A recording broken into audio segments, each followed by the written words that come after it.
Hello everyone, today I am here to review Season 1 of Star Wars Ahsoka, the new live-action Star Wars Disney Plus series.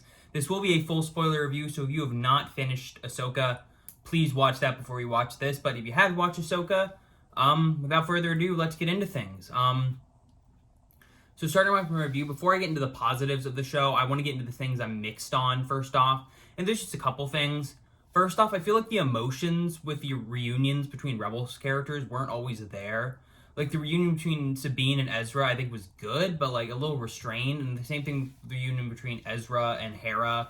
Like, I don't know, it just felt very anticlimactic. I mean, like, if you had an adopted child, basically, and then you didn't see them for 10 years, and all of a sudden you saw them again, like, you wouldn't just kind of stand there like, oh, okay, they're back. Like, I don't know. Just felt like there should have been, like, at least a hug there. And I wish Zeb made an appearance, but, like, with everything that was going on in the finale, I can kind of forgive them not wanting to, like, shove him in there. And I feel like all the actors do just fine. They just, like, weren't directed to, like, have the proper intensity that they should have, the overwhelming emotions. And then also, like, leaning on to that with the finale, I was a little mixed on the cliffhanger at first. I'm, like, growing into it more. It's just the fact that, like, we have, like, so many loose threads already. Like, Ahsoka and Sabine, are they going to make it back? Are they just stuck there? What's Baylan doing? What's Shin doing? Thrawn's back. And I guess I shouldn't have expected it, like, everything to wrap up in a neat little bow. And I'm happy that they're setting up so many cool things for the future, especially with the Mortis arc and, like, Baylan and all that. That sounds really cool.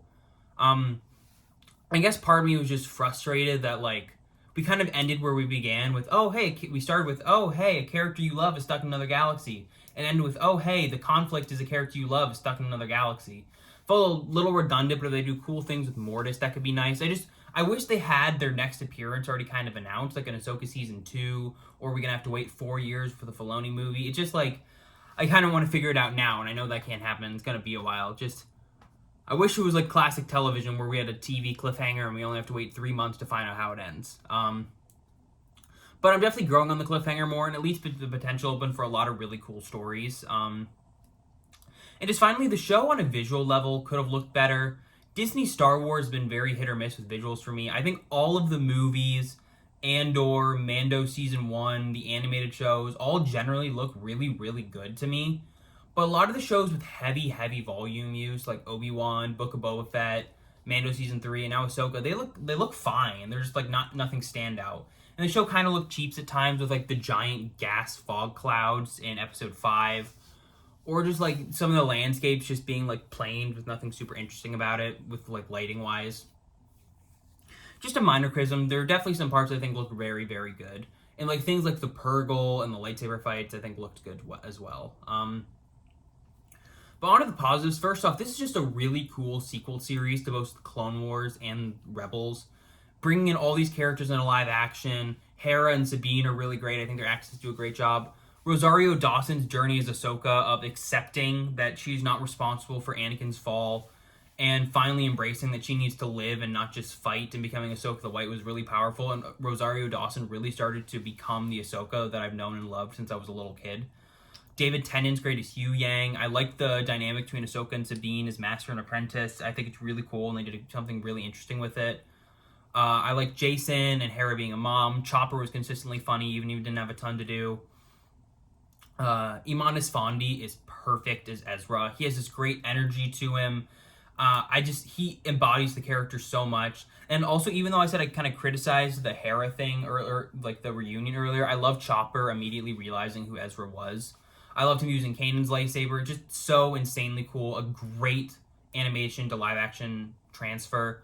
Lars Mikkelsen is so good as Thrawn. He's intimidating. He's powerful. He's got this great voice. He looks good. And I'm just excited to see his future in Star Wars. Baylan and Shin were both really, really cool. I'm excited to see where their story goes. It's so sad what happened to Ray Stevenson, but I hope they recast him or, like, show in a book and just let his story continue and honor him in that way. The finale set up a lot of cool things. I think the finale was really tense because part of me was thinking, like, anyone could die. Had some great action sequences. I love the inclusion of the Night Sisters. And I liked that the show overall moved at a very brisk, quick pace. It never felt like they were stalling to do side adventures or anything. I thought the action was great. Some insanely cool lightsaber battles and space fights. I love, like, so many, like, cool cameos that were fan servicey, but also kind of served the story. like Mon Mothma, C-3PO, all those characters. And the big thing I loved is I loved the return of Hayden Christensen as Anakin Skywalker, all of Episode 5, and just the way that he teaches Ahsoka one last lesson about how she needs to live her life and not let her past define her. And there's this great montage of their past. He's showing his Vader. Episode 5 is just amazing. Some of my favorite Star Wars of all time. The show kind of almost consistently gets better every episode. It is just genuinely really entertaining. It is fun, classic Star Wars. And I can criticize all I want, being a bit disappointed that it was a cliffhanger, some of the emotional reunions not being as emotional as I'd like, but it still has got this entertaining, adventurous feel. It reminded me of A New Hope in a lot of ways, but mixed with like the adventure and like Force mystery of like weirdness of Clone Wars and Rebels. I thought it was just generally exciting. I really love this Mandoverse era of like the New Republic era, and I'm happy we got this show to kind of flesh out the more mystical aspect of it. I'm excited to see how things continue. Hopefully in season 2, we know everything will at least wrap up in the Mandalorian movie. So I'd give Ahsoka season 1, hopefully season 1 and not just a miniseries, a 9 out of 10. I hope you guys liked the review, and I'll see you all soon for the Loki season 2 premiere. Bye for now.